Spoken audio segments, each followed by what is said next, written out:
is Case Satterfield, and I'm on the pastoral team of Ignatius House Retreat Center in Atlanta.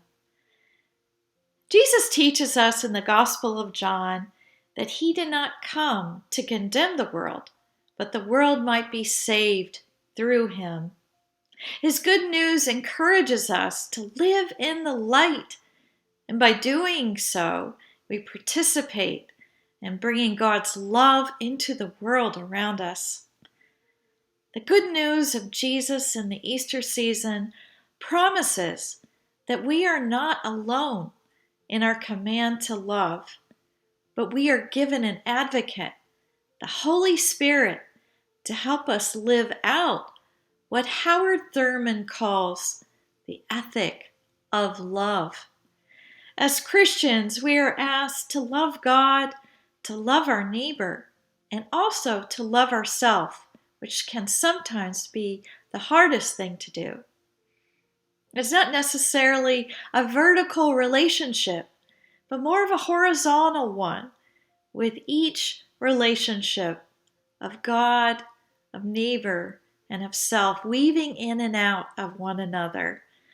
In a similar vein, the first letter of John instructs us that we cannot claim to love God, whom we cannot see, if we do not love our brother and sister, whom we do see. We may not agree with our neighbor. We may have been hurt by our neighbor, whether family or friend or stranger. But we are called to always care for the dignity of our neighbor as a child of God. We are called to hope for the best for one another and giving each person the benefit of the doubt, especially in conflict. I think of a mother's love for her children, wishing for each of them to find their way, to find love, and to experience a fullness of life.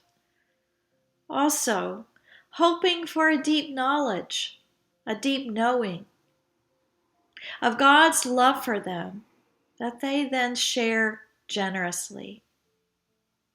And it is so for God's dream for us, that we each see each other as a human family, called to love and care for one another with kindness, shining light into the darkness of sin and war and hate. I love Thomas Merton's well-known experience of grace that gives example to God's shining light into our ordinary world. Thomas Merton wrote about his experience while standing on the corner of 4th and Walnut in Louisville, Kentucky in 1958. He writes, "In Louisville, at the corner of 4th and Walnut, in the center of the shopping district, I was suddenly overwhelmed with the realization that I loved all those people and they were mine and I was theirs.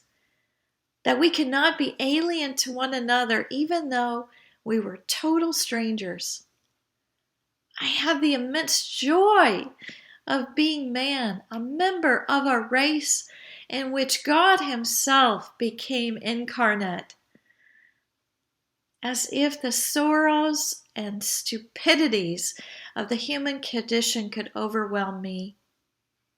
Now I realize what we all are. And if only everyone could realize this. But it cannot be explained. There is no way of telling people that they are all walking around shining like the sun."